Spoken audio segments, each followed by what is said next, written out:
Right. YSR Jagan కు మంత్రి నారా లోకేష్ సవాల్ చేశారు. జగన్ ఇంటికి 200 మీటర్ల దూరంలో నిలబడి మాట్లాడుతున్నానని, డిఎస్సీపై అనుమానాలుంటే సమాధానం చెప్పేందుకు సిద్ధంగా ఉన్నానన్నారు. నా సవాల్ స్వీకరించే ధైర్యం ఉన్న వాళ్ళు చర్చకు రావాలని మంత్రి లోకేష్ స్పష్టం చేశారు. జగన్ ఎన్ని జన్మలెత్తినా డిఎస్సీ నియామకాలు ఆపలేరని, మేం సాక్షి క్యాలెండర్ కాకుండా నిజమైన జాబ్ క్యాలెండర్ ప్రకటిస్తున్నామని చెప్పారు. పులివెందుల ఎమ్మెల్యే బెంగళూరు, హైదరాబాద్ వీడి ఏపీ వైపు చూస్తే అభివృద్ధి కనిపిస్తుందని మంత్రి లోకేష్ విమర్శించారు. ప్రశ్న అడగాలనుకుంటున్నాను, మీరేమనుకోకపోతే నన్ను మీరు ప్రశ్న అడుగుతారు, కానీ పులివెందుల ఎమ్మెల్యే వైజాగ్ వెళ్ళినప్పుడు మీరు ఒక్క ప్రశ్న అడగరే. అంటే మీరు అడుగుతున్నాడా, ఆయన పారిపోతున్నాడా, లేదంటే మీరు అడగరా?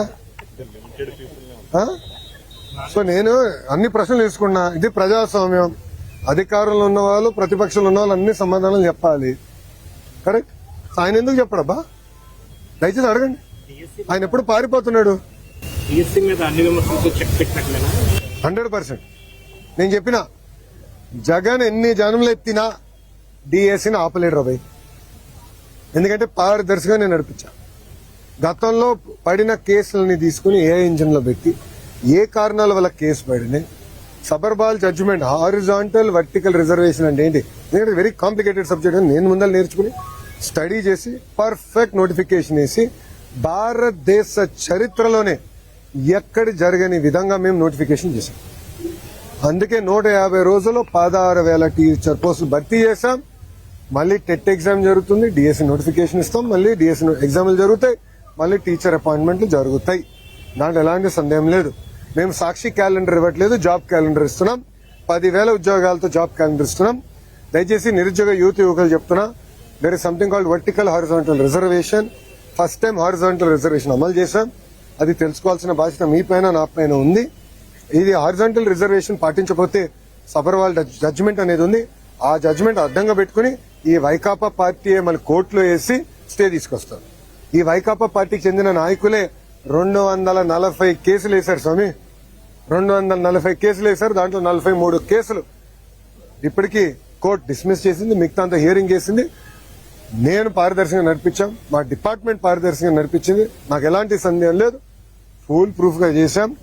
అండ్ వాస్తవంగా మీరు చూస్తే 5 సంవత్సరాలు జగన్ అధికారంలో ఉన్నప్పుడు ఒక డిఎస్సీ చేయాల, గ్రూప్ 1 నోటిఫికేషన్ ఇవ్వాల, గ్రూప్ 2 నోటిఫికేషన్ ఇవ్వాల, జాబులు భర్తీ చేయలేదు. ఒక ప్రభుత్వ ఉద్యోగం కూడా భర్తీ చేయలేదు. ఆయన పెద్ద పెద్ద మాటలు చెప్తారు. అసలు ఆయనకేం అర్థం అవుతుంది స్వామి? ఒక డిఎస్సీ చేస్తే వర్టికల్ హారిజాంటల్ రిజర్వేషన్ ఏంటో ఆయనకు అర్థం అవుతుంది. ఒక డిఎస్సీ చేయకుండా, ఒక్క టీచర్ పోస్ట్ ఇవ్వకుండా మా పైన మాడే హక్కు మీకు ఎట్టొచ్చింది స్వామి? మీరు ముందర సబ్జెక్ట్ తెలుసుకోండి. ఆయన ఏమన్నాడు? అసలు ఎక్కడ మేము రిజల్ట్స్ బయట పెట్టలేదు, ఏం లేదు. మళ్ళీ ఆన్లైన్ ఆయనే ఓపెన్ చేసి చూపించాడు ప్రెస్ మీట్ లో. మీరు చూసారా లేదు? ర్యాంకులన్నీ మళ్ళీ ఆయనే చదివి చెప్తున్నాడు. మళ్ళీ అది ఎక్కడి నుంచి వచ్చినట్టు ఆన్లైన్ కదా.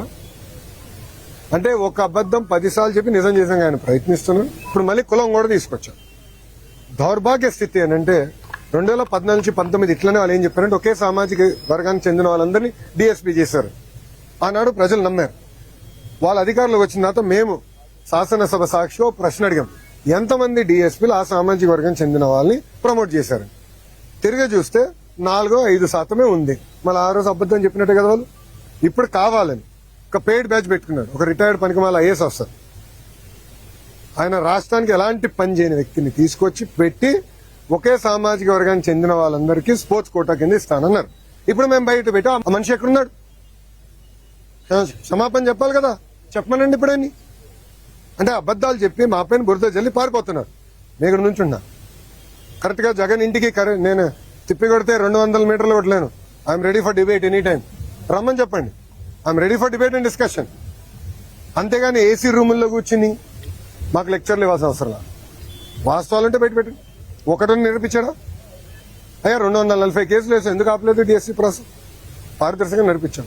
స్పోర్ట్స్ కోటా కూడా పకడ్బందీగా నడిపించాం. మేము కమిటీ కూడా పెట్టాం. ఎవరికైనా అన్యాయం జరుగుంటే మీరు ఇలా కమిటీకి చెప్పండి. ఆ కమిటీలో సీనియర్ అధికారులు పెట్టి ప్రతి విషయం రివ్యూ చేస్తున్నాం. ఎందుకు వాళ్ళకి రాలేదు కూడా చాలా స్పష్టంగా చెప్తాం. ఇప్పుడు మా అధికారులందరూ టెక్నికల్ పైన ఆన్సర్ చేశారు. అక్కడి నుంచి సౌండ్ లేదు, జగన్ గారి దగ్గర నుంచి సౌండ్ లేదు.